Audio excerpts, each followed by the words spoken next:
Welcome to the last breakfast. Please enjoy the video. In this video, I will explain how to cook kangaroo steak. First, let's prepare our meat. Begin by trimming any excess fat or sinew from your kangaroo steak. This lean meat benefits from a clean cut. Next, marinate it for at least 30 minutes or even longer to enhance its tenderness and flavor profile. Finally, allow your steak to come to room temperature for about 15 to 20 minutes before it hits the pan. This simple step ensures a more even cook throughout. Kangaroo meat cooks very quickly due to its leanness. You'll want to sear your steak over high heat for just 2 to 3 minutes per side.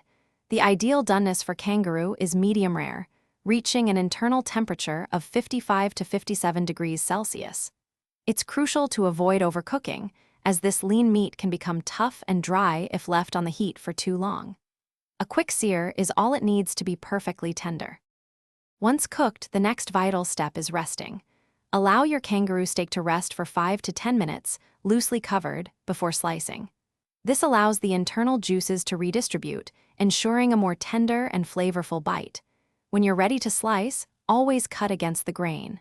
This technique shortens the muscle fibers, making the meat much more tender. Serve your perfectly cooked kangaroo steak immediately with your favorite accompaniments. Kangaroo meat boasts a distinct, rich, and slightly gamey flavor, often likened to venison or very lean beef.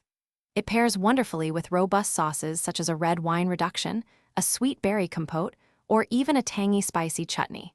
For consistent results, and to ensure you hit that perfect medium rare, I highly recommend using a meat thermometer. This simple tool is your best friend for cooking lean meats and guarantees a delicious, tender experience every time. Thanks for watching. If this was helpful, leave a like and consider subscribing. See you next time.